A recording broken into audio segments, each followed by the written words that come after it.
తెలంగాణ రాష్ట్ర ప్రభుత్వం విద్యా వైద్య రంగాన్ని బలోపేతానికి తగిన నిధులు కేటాయించాలని బీఎల్పీ పార్టీ రాష్ట్ర ఉపాధ్యక్షుడు ఎలిమినేటి శ్రీశైలం డిమాండ్ చేశారు. బీఎల్ఎఫ్ 7వ ఆవిర్భావ దినోత్సవాన్ని పురస్కరించుకుని రాష్ట్ర వ్యాప్తంగా పిలుపులో భాగంగా ఈరోజు నాగర్ కర్నూలు జిల్లా అచ్చంపేట పట్టణంలో బీఎల్పీ కార్యాలయం వద్ద జరిగిన బీఎల్ఎఫ్ జెండా ఆవిష్కరణ బీఎల్పీ పార్టీ రాష్ట్ర కార్యదర్శి ఎంఎం గౌడ్ కార్యక్రమంలో పాల్గొని వారు మాట్లాడారు. తెలంగాణ రాష్ట్రంలో బహుజన లెఫ్ట్ ఫ్రంట్ 2018 సంవత్సరంలో 10 రాజకీయ సామాజిక రాజకీయ పార్టీలతో ఏర్పడిన బహుజన లెఫ్ట్ ఫ్రంట్ ఈరోజు 7వ ఆవిర్భావ దినోత్సవం సందర్భంగా నాగర్ కర్నూలు జిల్లా అచ్చంపేట నియోజకవర్గంలో బహుజన లెఫ్ట్ ఫ్రంట్ ఆఫీసు వద్ద జెండా ఆవిష్కరణ రాష్ట్ర కార్యదర్శి సీనియర్ బహుజన లెఫ్ట్ ఫ్రంట్ రాష్ట్ర నాయకులు ఎంఎం గౌడ్ గారి చేతుల మీదుగా జెండా ఆవిష్కరించడం జరిగింది. అదేవిధంగా ఈ బహుజన లెఫ్ట్ పార్టీ పేదల పార్టీ బహుజన లెఫ్ట్ పార్టీ ఎవరైతే అడుగున ఉన్న పేదల కోసం వారి హక్కుల కోసం వారి యొక్క చైతన్యం కోసం ఈ బహుజన లెఫ్ట్ ఫ్రంట్ ఏర్పడింది. ఇవాళ రాజకీయంగా మనం చూసుకుంటే ఎన్నో పార్టీలు వస్తున్నాయి, ఎన్నో పోతున్నాయి.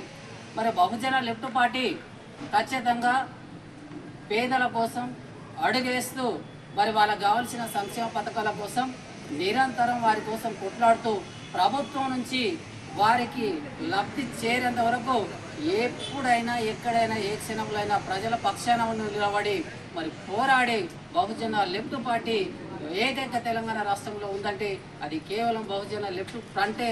తప్పకుండా ప్రజలు గమనించాలి.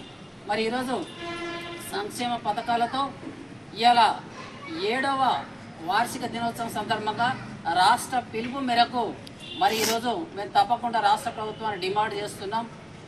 రాష్ట్ర ప్రభుత్వాన్ని గౌరవనీయులు రాష్ట్ర ముఖ్యమంత్రి గారిని బహుజన లెఫ్ట్ ఫ్రంట్ రాష్ట్ర కమిటీ నుంచి మేము ఇవాళ డిమాండ్ చేస్తున్నాం. సార్, సంక్షేమ పథకాలతో పాటు తప్పకుండా విద్య వైద్యం తప్పకుండా ఈ రెండింటి మీద ఈ రాష్ట్ర ప్రభుత్వం దృష్టి సారించాలి.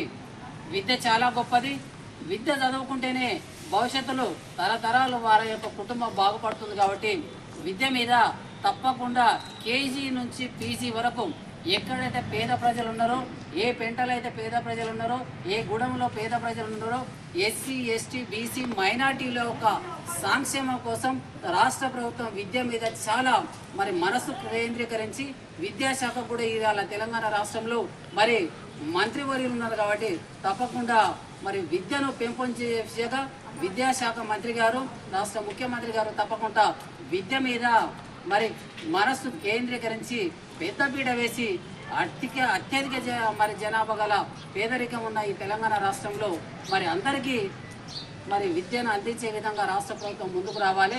బడ్జెట్ కూడా అసెంబ్లీలో అత్యధికంగా కేటాయించాలని బహుజన లెఫ్ట్ ఫ్రంట్ ద్వారా ఇవాళ తెలియజేస్తున్నాం. దాంతోపాటు ఆరోగ్యం తప్పకుండా విద్య ఆరోగ్యం ఉంటేనే మనుషులు ఈ భూమి మీద బతుకుతారు. కాబట్టి ఆరోగ్యం మీద కూడా తప్పకుండా ఆరోగ్య శాఖ మంత్రి వర్యులు తప్పకుండా హాస్పిటల్లో ఏరియా హాస్పిటల్ అని జిల్లా లెవెల్ తాలూకా లెవెల్ నిర్మిస్తున్నారు కదా. ఆ ఏరియా హాస్పిటల్లో 100 పడకలు 50 పడకల గదుల ఆసుపత్రులు నిర్మించిన ఈ రాష్ట్ర ప్రభుత్వం ఆ రాష్ట్ర ప్రభుత్వం కానీ అందులో సిబ్బంది లేరు. వాళ్ళకు కూడా ఎలాంటి వైద్య రంగంలో సదుపాయాలు లేవు. అన్ని విధాలుగా సిబ్బందిని పెంచి అన్ని రోగాలకు మందులు అందించి తప్పకుండా టెస్టులు ప్రతి ఒక్కటి చేసి ప్రజలకు అందుబాటులో వైద్యాన్ని తెచ్చినప్పుడే ఈ రాష్ట్ర ప్రభుత్వం పేరు పొందుతుంది. అదేవిధంగా పేద ప్రజల నుంచి వారు కూడా ఒక సానుకూలమైన వాతావరణం పొందుతారు. కాబట్టి ఈ రాష్ట్ర ప్రభుత్వానికి తెలియజేస్తూ బహుజన లెఫ్ట్ పార్టీ ద్వారా ఈ కార్యక్రమంలో పాల్గొన్న వివిధ గ్రామాల నుంచి వచ్చిన మహిళలకు అదేవిధంగా మా యొక్క నాయకులకు తప్పకుండా బహుజన లెఫ్ట్ ఫ్రంట్ నుంచి వారికి శుభాకాంక్షలు తెలియజేస్తూ జై భీమ్ లాల్ సలాం, జై భీమ్ లాల్ సలాం, జై భీమ్ లాల్ సలాం.